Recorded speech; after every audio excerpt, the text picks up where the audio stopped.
నిజామాబాద్ జిల్లాలోని సంజీవ్ రెడ్డి నగర్లో archery association ఎన్నికలు జరిగాయి. ఎన్నికల అధికారి గంటా ప్రవీణ్ కుమార్ ఆధ్వర్యంలో ఈ ఎలక్షన్ను నిర్వహించారు. ఈ ఎన్నికలను ఏకగ్రీవంగా ఎన్నుకోవడం జరిగిందని ప్రవీణ్ తెలిపారు. ఆర్చరీ అసోసియేషన్ జిల్లా అధ్యక్షుడిగా ఈగ సంజీవ్ రెడ్డి, ఉపాధ్యక్షులుగా సుబ్బారావు, కోశాధికారిగా బాలగంగాధర్, ప్రధాన కార్యదర్శిగా కె గంగరాజు, సంయుక్త కార్యదర్శిగా ఈగ పోతన్న, సభ్యుడిగా గణేష్ ఎంపికైనట్లు వారికి ధృవపత్రాలు అందజేశారు. ఈ సందర్భంగా ఈగ సంజీవ్ రెడ్డి మాట్లాడుతూ తనని జిల్లా అధ్యక్షుడిగా ఎన్నుకున్నందుకు కృతజ్ఞతలు తెలుపుతూ నూతనంగా ఎన్నుకోబడ్డ జిల్లా కమిటీకి అభినందనలు చెప్పారు. క్రీడలు జిల్లాలో మరింత ముందుకు తీసుకువెళ్లడానికి కృషి చేస్తానని అన్నారు.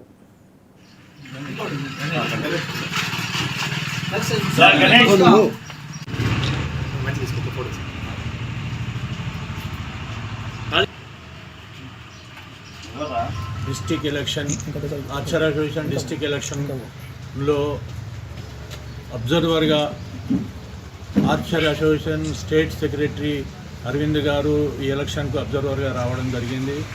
మరియు అదేవిధంగా డిఎస్డిఓ అబ్జర్వర్గా ప్రశాంత్ గారు రావడం జరిగింది ఈరోజు ఎలక్షన్లో.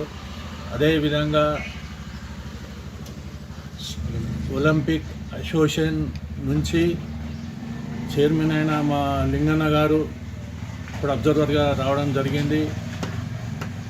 ముఖ్యంగా ఈ ఎలక్షన్ ప్రవీణ్ గారి సదారత్లో ఆయన ఎలక్షన్ కాంటెస్ట్ చేయించాడు. అంటే ఆయన ఆధ్వర్యంలో ఎలక్షన్ జరిగింది, ప్రశాంతంగా జరిగింది.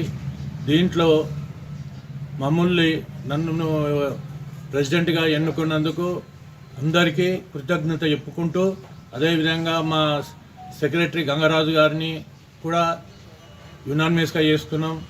అదేవిధంగా సుబ్బారావు వైస్ ప్రెసిడెంట్గా ఎన్నుకున్నాం అందరం కలిసి.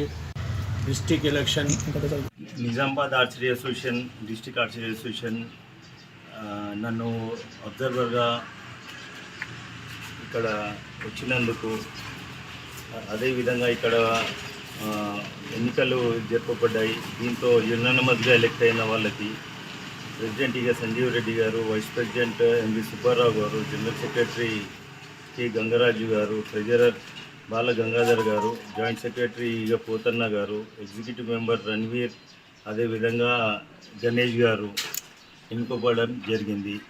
వీళ్ళందరికీ మా తెలంగాణ ఆర్చరీ తరఫుకి వెళ్ళి ఎప్పుడు అండదండలు ఉంటాయని, వాళ్ళ డెవలప్మెంట్కి మా అన్ని విధాల హెల్ప్గా ఉంటామని. Nizamabad archery association district archery association నన్ను